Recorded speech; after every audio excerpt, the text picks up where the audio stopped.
Hello guys and welcome back to next do class. आज हम लोग शुरू करने वाले हैं आपका पीएससी पेपर 6। ठीक है, ये है आपका मैक्रो इकोनॉमिक्स वाला पेपर। इसमें जो जो क्वेश्चंस हैं उन सारे क्वेश्चंस का मैं आपको समझा दूंगा कैसे लिखना है, क्या लिखना है और क्या क्या उसके आंसर होने वाले। ठीक है, तो सबसे पहले आता है define statutory liquid ratio SLR।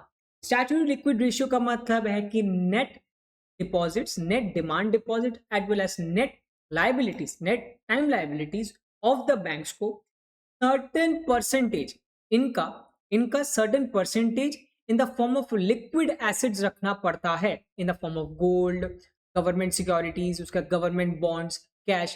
एक certain percentage of the net liabilities को या फिर time deposits and your demand deposits को रखना पड़ता है। इसको हम लोग बोलते हैं statutory liquid ratio. Next is your sacrifice ratio. देखो सैक्रिफाइस रेशियो क्या है, हम लोग याद पढ़े थे फिलिप्स कर्व। उसमें क्या था कि अनएम्प्लॉयमेंट घटेगा तो इन्फ्लेशन बढ़ेगा और इन्फ्लेशन बढ़ेगा तो अनएम्प्लॉयमेंट घटेगा। ठीक है, ये जो एक सैक्रिफाइस है, ठीक है, एक के बढ़ने से दूसरा घट रहा है या फिर बढ़ रहा है, इस रेशियो को हम लोग बोलते हैं सैक्रिफाइस रेशियो। इसको क्या बोलेंगे, इसको हम लोग बोलते हैं परसेंटेज लॉस इन आउटपुट। देखो अगर लोग काम नहीं करेंगे, अगर अनएम्प्लॉयमेंट होगा तो आउटपुट तो डिक्रीज होगा। तो percentage loss in output divided by percentage reduction in inflation. कि अगर एम्प्लॉयमेंट ही नहीं होगा, अगर अनएम्प्लॉयमेंट होगा तो इन्फ्लेशन कम होगा। उसी का जब हम लोग रेशियो निकालते हैं इसको हम लोग बोलते हैं सैक्रिफाइस रेशियो। ठीक है, फिर बोला है if the cash reserve ratio is 0.2, derive the deposit multiply.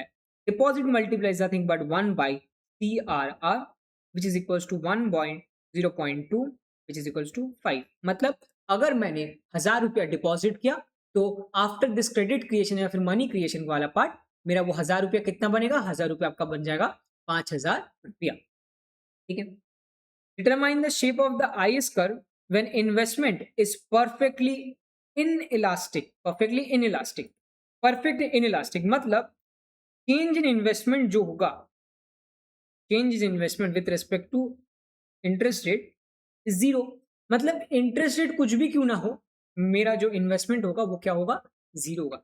जिसके चलते मेरा जो IS कर्व होगा,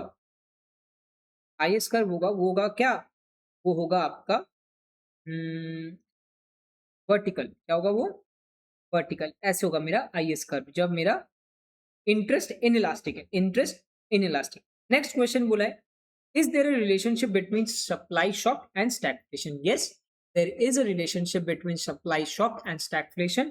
the reason for stagflation is supply shock. तो इसमें आपको सबसे पहले क्या लिखना है कि देखो सबसे पहले तो आपको लिखना है स्टैगफ्लेशन का मतलब increasing inflation as well as unemployment.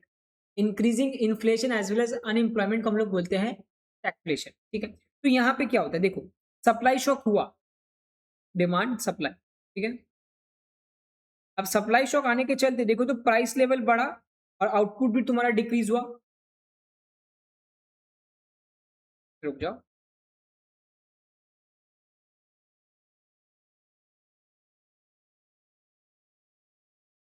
Demand supply, supply shock हुआ तो तुम्हारा सप्लाई पीछे की तरफ चला। देखो प्राइस लेवल बढ़ा, आउटपुट क्या हुआ, आउटपुट तुम्हारा कम हो गया। P1 से P2 हुआ, Q1 से Q2 हुआ। तो इन्फ्लेशन हुआ एज वेल एज अनएम्प्लॉयमेंट हुआ। इसीलिए stagflation is a relationship between stagflation and तुम्हारा सप्लाई शॉक। चलो ठीक है, what is the nature of the labour supply function, labour supply function in CKM। अच्छा, कंप्लीट केन्जियन मॉडल में, complete Keynesian model में up to मेरा full employment level, up to मेरा full employment level, मेरा जो लेबर है that is perfectly elastic. Perfectly elastic मतलब जो वेज रेट मुझे दिया जा रहा है उसी वेज रेट में बहुत लोग काम करने के लिए रेडी है। फुल एम्प्लॉयमेंट तक मतलब जितने लोग काम करना चाहते हैं उतने लोग काम कर रहे हैं और उनको काम मिल भी रहे हैं, तब तक ये है आपका हॉरिजॉन्टल। और जैसे ही फुल एम्प्लॉयमेंट लेवल टच कर जाएगा आपका जो लेबर सप्लाई कर्व है दैट विल बिकम वर्टिकल। ठीक है, फिर बोला है what do you mean by M4 with the special reference of India. अच्छा, हम लोग इसमें क्लास में कर चुके हैं। M4 का डेफिनेशन क्या है? M3 plus net postal savings और सेविंग्स पोस्टल ऑर्गेनाइजेशन सेविंग्स, जिसके अंदर एक्सक्लूडिंग नेशनल सेविंग सर्टिफिकेट, ये है मेरा M4। ठीक है, फिर बोला है what is crowding out effect. Crowding out effect क्या होता है? जब मेरा ये हो गया आपका IS curve and this becomes your LM curve. जब गवर्नमेंट अपना इन्वेस्टमेंट बढ़ाता है, सॉरी सॉरी सॉरी, जब गवर्नमेंट एक्सपेंडिचर बढ़ाता है, एक IS LM, जब गवर्नमेंट एक्सपेंडिचर बढ़ाता है, एक्सपेंडिचर बढ़ने के साथ साथ तुम्हारा रेट ऑफ इंटरेस्ट भी बढ़ जाता है। ठीक है, रेट ऑफ इंटरेस्ट भी क्या होता है? बढ़ जाता है। सो इस रेट ऑफ इंटरेस्ट बढ़ने के चलते ऐसे बहुत सारे लोग हैं जो लोग इन्वेस्टमेंट करना चाहते हैं, but due to the increase of the rate of interest वो लोग काम नहीं कर पा रहे, जिसके चलते क्या हो रहा है? जिसके चलते वो लोग बाहर जा रहे हैं। क्या कह रहे हैं? बाहर चले जा रहे, वो लोग इन्वेस्टमेंट नहीं करें। इस फिनोमेना को हम लोग बोलते हैं क्राउडिंग आउट इफेक्ट। ठीक है, डिफाइन बैंक रेट। अच्छा, बैंक रेट क्या होता है? बैंक रेट ये रेट होता है जहां पे कमर्शियल बैंक RBI के पास जाता है टू रीडिस्काउंट। याद रखना था, what is rediscount? Rediscount bills of exchange. मतलब कि RBI कमर्शियल बैंक SBI ने RBI के पास गया और उसको बोला सर ये मेरे पास एक बिल है, आप इसको मुझे कैश आउट कर दीजिए। ठीक है, आप मुझे ये कैश आउट कर दीजिए। मतलब जो बिल आपको, बिल का पेमेंट होने वाला था 1 दिसंबर को, SBI को चाहिए वही पेमेंट 15 अगस्त को। ठीक है, वो पेमेंट जो 1 दिसंबर को उसको मिलना चाहिए तो उसको 15 अगस्त में चाहिए। तो SBI RBI के पास गया और बोला सर मुझे ये पैसा ना दे दीजिए 15 अगस्त को, मैं 1 दिसंबर तक नहीं रुक पा रहा। तो RBI क्या करेगा? एक सर्टेन परसेंटेज, लेट्स से 8% काट के, 8% काट के SBI को पैसा दे देगा। तो ये जो 8% है, this is called your bank rate.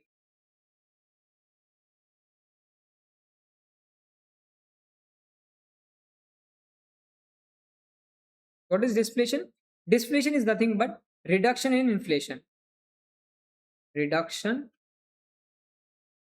in inflation. मतलब अगर पहले 8% था, अब अगर 5% हो, इसको हम लोग बोलेंगे डिस्फ्लेशन। अच्छा, what is budget deficit? Budget deficit होता है गवर्नमेंट का expenditure is greater than governments receipts, इसको हम लोग बोलते हैं बजट डेफिसिट। फिर होता है what is unemployment equilibrium? Unemployment equilibrium is a point where unemployment exists at the equilibrium position of the economy is called the unemployment equilibrium. Draw a short aggregate supply curve at short term. Aggregate supply curve at short term is upward sloping due to the four models. ठीक है, what is deficit financing? देखो, deficit financing कि जब budget deficit होता है तो government क्या करता है? या तो लोन उठाता है या तो मनी प्रिंट करता है। ये दोनों काम करते हैं। इन दोनों काम को हम लोग बोलते हैं डेफिसिट फाइनेंसिंग, कि कैसे अपना बजट डेफिसिट को वो ठीक करेगा, क्या करेगा। ये दोनों काम को हम लोग बोलते हैं budget deficit deficit financing. Sorry, what is the relationship between bond price and interest rate? There is a inverse relationship between bond price and interest rate. ठीक है, कि अगर इंटरेस्ट रेट बढ़ेगा तो आपका बॉन्ड का इंटरेस्ट रेट अगर बढ़ेगा तो बॉन्ड का प्राइस डिक्रीज होगा, और वहीं अगर इंटरेस्ट रेट डिक्रीज होगा तो बॉन्ड का प्राइस इंक्रीज होगा। ठीक है, this complete your group A. ठीक है, अब चलते हैं ग्रुप बी पे। Distinguish between adaptive expectation and rational expectation. देखो, एडेप्टिव एक्सपेक्टेशन क्या होता है? एडेप्टिव एक्सपेक्टेशन बेसिकली बोलता है आप अपने पास्ट एक्सपीरियंस के ऊपर काम कर रहे हैं, और रैशनल एक्सपेक्टेशन होता है आपका करंट इंफॉर्मेशन के ऊपर। ठीक है, तो इसको अगर मैं आपको पॉइंट में बोलूं तो पॉइंट में इसको हम लोग ये लिख सकते हैं कि एक सेकंड, कि adaptive expectation is based on your past, based on the past information. ठीक है, नेक्स्ट आप पॉइंट लिख सकते हो individual adjust there expectations gradually, धीरे धीरे। नेक्स्ट आप लिख सकते हो past errors influence current expectation, की पास्ट में अगर कोई भी आपने एरर किया है वो आप माथे में रख के इस वक्त आप काम करोगे। फिर लिखा है it is essentially backward looking, पीछे से पहले आता है, पीछे से पहले की तरफ आता है। एंड लास्ट आप लिख सकते हो कि एक एग्जांपल दे दोगे कि expected inflation is based on your previous inflation, की अभी इन्फ्लेशन रेट क्या होगा वो हम लोग पिछले साल की इन्फ्लेशन रेट के ऊपर समझते हैं, ठीक है। अब चलते हैं रैशनल एक्सपेक्टेशन। रैशनल एक्सपेक्टेशन सबसे पहला बात कि it is based on the current information. Number 2, individuals consider the current and expected future economic conditions, की अभी कुछ भी अगर मुझे करना है, मुझे मेरा current as well as future economic condition क्या होगा उसके बेसिस पे मैं मेरा काम करूंगा, ठीक है। Next point B, what do the points of IS and LM curve imply. IS curve के ऊपर पॉइंट को क्या बोलते हैं, IS curve is the locus of different combinations of investment and saving for which the goods market is in equilibrium. And LM curve क्या बोलता है, LM curve is the locus of the different combinations of interest rate and income for which the money market is in equilibrium. So the points on the LM curve and IS curve imply goods market and money market equilibrium. ये तो आपने लिख लिया। इसके साथ क्योंकि 5 marks का है आपको पहले लिखना पड़ेगा, डायग्राम देना पड़ेगा, एज वेल एज हम लोगों ने जो किया था points of the IS curve वो भी आपको इसके साथ लिखना पड़ेगा। तो अगर आप सोचो कि सिर्फ ऑन के बारे में लिख के बता देंगे, नहीं, आपको ऑफ के बारे में बताना पड़ेगा। अच्छा, define broad money, how is it different from narrow money. अच्छा, ब्रॉड मनी M3 M4 और नैरो मनी M1 M2, क्यों? क्योंकि ब्रॉड मनी में आपके पास मोर कॉन्स्टिट्यूएंट्स है और नैरो मनी में लेस कॉन्स्टिट्यूएंट्स। तो जब आप इसका डेफिनेशन देखोगे ना, जो हम लोग मैंने आपको भेजा है, उसी में ये वाला कॉन्स्टिट्यूएंट्स का पार्ट लिखा है कि M1 में आपका बस currency deposit with the public plus आपका अदर डिपॉजिट्स विद द क्या बोलते हैं उसको, RBI as well as demand deposit with bank, ये छोटा सा है। वहीं पे M4 में क्या है, M3 plus your time deposit with postal savings excluding national saving certificate, इसके लिए इसको ब्रॉड मनी कहा जाता है। Discuss briefly the major distinction between classical and Keynesian system. इसमें आपको लिखना पड़ेगा तो सबसे एग्रीगेट सप्लाई वाला कर्व, ठीक है। अब जब एग्रीगेट सप्लाई लिखोगे तो इसका aggregate supply is this and इसका aggregate supply is upward sloping until full employment, ठीक है। यहाँ पे वेज प्राइस फ्लेक्सिबिलिटी है, यहाँ पे वेज प्राइस फ्लेक्सिबिलिटी नहीं है, ठीक है। अच्छा, उसके बाद आप एक और लिख सकते हो कि यहाँ पे जो होता है केंजियन में, क्लासिकल में आप एक और चीज क्या लिख सकते हो, जस्ट सेकंड, इसमें आप लिख सकते हो कि aggregate supply determines the output, यहाँ पे आप लिख देना aggregate demands determines the output. आप ये भी लिख सकते हो कि classical system is supply determined supply driven या and Keynesian system is demand driven, ठीक है। उसके बाद लिखा है what is the basic theme of Friedman's reinstitute. ये आप मैंने जो आपको राइटअप दिया है वही राइटअप आपको पूरा लिखना है, ठीक है। जो राइटअप मैंने आपको प्रोवाइड किया गया है वही राइटअप आपको पूरा लिखना है, that is M equals to K P Y, तो पी वाई क्या हो गया 1/k m, ये हम लोग को लिखना पड़ेगा, जहां पे फ्राइडमैन ने वेलोसिटी ऑफ मनी को 1/k दिया था, that is constant. If the supply of money is sensitive to the changes of rate of interest, ठीक है, what will be the impact of the slope of the LM curve? Explain with a suitable line. Sensitive है मतलब let's say it is, अच्छा यहाँ पे आपको 3 diagram करना पड़ेगा। Number 1, it is relatively flatter, ठीक है। उसके बाद सॉरी 2 डायग्राम्स, मतलब एक में आपको लिखना पड़ेगा कि मेरा जो सप्लाई कर्व है sensitive to changes of interest rate, ठीक है, मतलब ऐसे एक में आपका अपवर्ड स्लोपिंग होने वाला है, ठीक है, और एक में आपका ऐसे होने वाला है, मतलब it is not sensitive to the rate of changes. तो उसके चलते मेरा एलएम कर्व कैसा होगा, जब सेंसिटिव है तब मेरा एलएम कर्व क्या होगा ना, तब मेरा एलएम कर्व वर्टिकल हो जाएगा, और जब इनसेंसिटिव है सॉरी जब सेंसिटिव है तब मेरा एलएम कर्व क्या होगा, हॉरिजॉन्टल हो जाएगा, और जब इनसेंसिटिव है तो वो वर्टिकल हो जाएगा। बस यही लिखना है आपको। अच्छा, briefly describe the problem of liquidity trap. Liquidity trap क्या होता है कि रिसेशन के टाइम रेट ऑफ इंटरेस्ट इतना कम होता है, आपको डायग्राम देना पड़ेगा, रेट ऑफ इंटरेस्ट इतना कम होता है कि people are unable to let the rate of interest go beyond that level, ठीक है।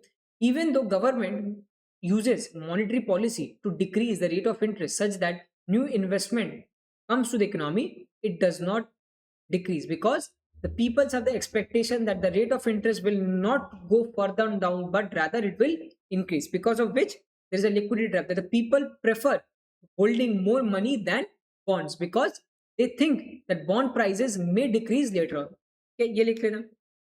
फिर बोला है आपको इक्वेशन दिया है, उसके बाद बोला derive the equilibrium R and Y. अच्छा, सबसे पहले आपको y निकालना है, y आई एस कर्व से y इक्वल्स टू आप लिखना c plus I plus G, और यहाँ से आपका एल एम कर्व निकालना M S by P equals to M D.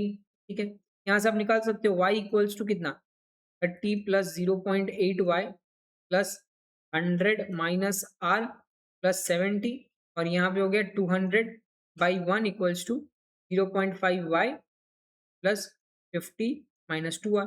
ठीक है, तो आप काटा पीटी कर लेना। काटा पीटी करने के बाद आप या तो y के टर्म्स में लिखो या तो r के टर्म्स में लिखो, कोई भी एक टर्म में लिख के इस इक्वेशन को इसमें डालो या तो इस इक्वेशन को इसमें साइमल्टेनियसली इक्वेट कर दो, you will get the answer. अब चलते हैं हम लोग का ग्रुप सी। देखो ग्रुप सी में अगर आप ठीक से नोटिस करो, मेरा हम लोग का मेजॉरिटी ऑफ द भरा क्वेश्चन, मैंने जो आपको जितना भी पीडीएफ अभी तक भेजा है उन सब में आपको दिया हुआ है पीडीएफ एज वेल एज जो नोट्स मैंने क्लास में आपको लिखाया है, वो नोट्स भी अगर आप ठीक से फॉलो करोगे तो आपको सारा आंसर्स मिल जाएगा। यहाँ से आप देख सकते हो कि हम लोग का ना कोई भी मतलब उतना घुमा के क्वेश्चन नहीं है, सब कुछ एकदम स्ट्रेट फॉरवर्ड क्वेश्चन है, सब कुछ एकदम स्ट्रेट फॉरवर्ड क्वेश्चन है। ठीक है, हाई पावर्ड मनी क्या होता है, सबसे पहले तो देखेंगे high powered money is the total liability of the RBI. How is it related to money supply, हम लोग को क्या मालूम है, money supply equals to 1 by money multiplier into high powered money, इसका हम लोग डेरिवेशन किया क्लास में। ठीक है, derive the money multiplier and explain the impact in the rise of the money multiplier on the money supply. फिर बोला है derive the money multiplier explain the impact in the rise of the money multiplier. देखो हम लोग को पता है money multiplier क्या लिखता है, 1 plus beta plus alpha plus beta into high powered money. तो फर्स्ट वाला तो हम लोग को मालूम ही है कि बीटा क्या होता है, बीटा होता है आपका सी बाई डी, अल्फा क्या होता है आपका R by D. C by D क्या है, currency deposit ratio, R by D is reserve to deposit ratio, इन दोनों को कर लिए। फिर ये करके हम लोग को तो डेरिवेशन हम लोग किए ही है। ठीक है, next that what I am saying is how will it, कि जो अल्फा और बीटा है ये अगर चेंज हुए उसके चलते मेरा मनी मल्टीप्लाई कैसे चेंज होगा, वो देखो अगर मेरा बीटा चेंज होता है तो क्या होता है, बीटा चेंज होने से नीचे वाला चीज बढ़ जाता है, ऊपर वाला भी चीज बढ़ जाता है, जिसके चलते ओवरऑल इम्पैक्ट क्या होता है मेरा बीटा का बढ़ जाता है। वहीं पर अगर अल्फा बढ़ जाता है सिर्फ और सिर्फ अल्फा, तो डिनोमिनेटर बढ़ जाता है, ये होल चीज डिक्रीजेस, जिसके चलते मेरा मनी सप्लाई डिक्रीज हो जाता है, बस यही है।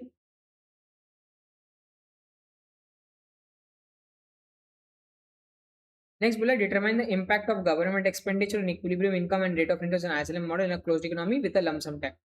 अच्छा, यहाँ पे बहुत जन क्या करेंगे ना, गलती कर सकते हैं कि यहाँ पे डायग्राम बनाएंगे, but this is diagram, you have to show कि dt मतलब लमसम टैक्स का क्या मेरा मतलब बेसिकली यहाँ पे बोला जा रहा है कि आईएसएलएम जो कर्व है, ठीक है, उसका पूरा डेरिवेशन निकालो। याद है हम लोग किए थे बीबीएम, उसके बाद आपका बजट मल्टीप्लायर, टैक्स मल्टीप्लायर, वो जो हम लोग का क्रेमर्स रूल से किए थे सब कुछ, वही आपको बस यहाँ पे करना है, जहाँ पे dt आपको 0 लेना है। क्यों, क्योंकि ये लमसम टैक्स है, it does not change with the change in the, कोई भी चेंज के साथ वो लमसम टैक्स आपको चेंज है, इसलिए आपको उस हिसाब से ये डेरिवेशन करना पड़ेगा।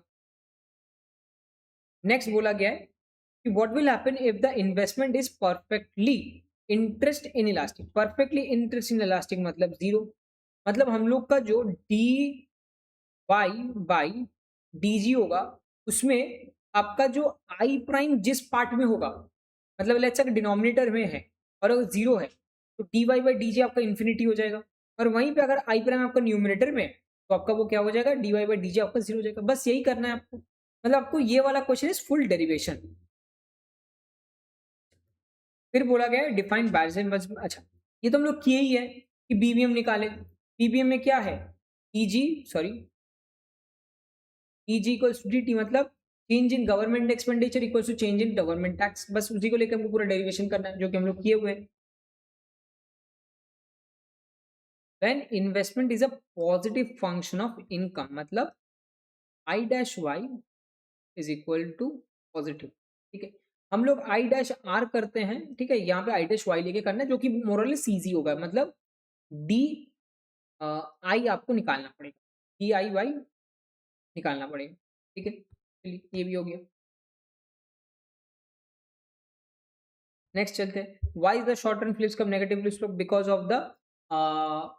ऑफ द वो आपका नेगेटिव रिलेशनशिप, क्योंकि मेरा या तो इनकम अनएम्प्लॉयमेंट, यहाँ पे लेट्स से अनएम्प्लॉयमेंट है, अच्छा because the trade off between unemployment and inflation, कि अगर मुझे मेरा अनएम्प्लॉयमेंट घटाना है, इन्फ्लेशन, अनएम्प्लॉयमेंट घटाने के लिए इन्फ्लेशन बढ़ेगा और इन्फ्लेशन घटाने के लिए अनएम्प्लॉयमेंट बढ़ेगा। ये नेगेटिव ट्रेड ऑफ के चलते मेरा नेगेटिवली स्लोप फ्लिप्स कर्व है। Next, why is the negatively slope Phillips curve vertical? Because peoples, मतलब जो रैशनल एक्सपेक्टेशन है वो धीरे धीरे ठीक होता रहता है, जिसके चलते वेजेस फिर से बढ़ जाते हैं, जिसके चलते मेरा जो फिलिप्स कर्व है वो दैट इज लॉन्ग। अच्छा, ये वाला चीज हम लोगों ने क्लास में कर चुके हैं, तो वही आपको लिखना पड़ेगा। नेक्स्ट बोला गया, how is aggregate demand schedule derive from complete Keynesian model? IS LM का इंटरसेक्शन से it is a locus of different combination of income and interest rate for which the ISLM curve is in, ISLM model is in equilibrium. आप ये लिख सकते हो, उससे आता है। इसका आपको डेरिवेशन दिखाना पड़ेगा, ये कैसे आता है, बहुत सारे डायग्राम से। Next, analyse the comparative static effect of the rise in the government spending on aggregate output and price. मतलब एग्रीगेट मतलब एग्रीगेट डिमांड आपका बढ़ेगा, एग्रीगेट डिमांड बढ़ेगा तो क्या होगा, ओवरऑल आपका इन्फ्लेशन आएगा, प्राइस बढ़ेगा। ठीक है, चलो। अच्छा, these are more or less the complete theory part of 4 models of your cotton aggregate supply curve। देखो, एक चीज मैं आपको बता देता हूँ कि यहाँ पे आपका मार्केट इन्फॉर्मेशन है, स्टिकी वेज मॉडल है, ये दोनों मॉडल तो दे चुका है। व्हाट यू कैन डू, यहाँ पे आप वर्कर्स मिसपरसेप्शन वाला बहुत अच्छे से करिए, एंड आपका स्टिकी प्राइस मॉडल करिए फॉर योर क्या बोलते हैं उसको, गुड्स मार्केट के लिए। ये दोनों आप अच्छे से करके जाइए, मतलब जो 2 दिया है उसके अलग बाकी जो 2 बचा है, वो दोनों आपको बहुत अच्छे से करना पड़ेगा, क्योंकि ये दिया हुआ है। तो दिस कंप्लीट्स योर डीसीसी को, जैसे मैंने बस बेसिक्स आपको डिस्कस कर दिया है, सारा आंसर्स। आई होप आपको ये सारा आंसर समझ में आ गया होगा, क्योंकि हम लोगों ने ये सब कुछ क्लास में पहले से ही, ठीक है, चलिए, थैंक यू।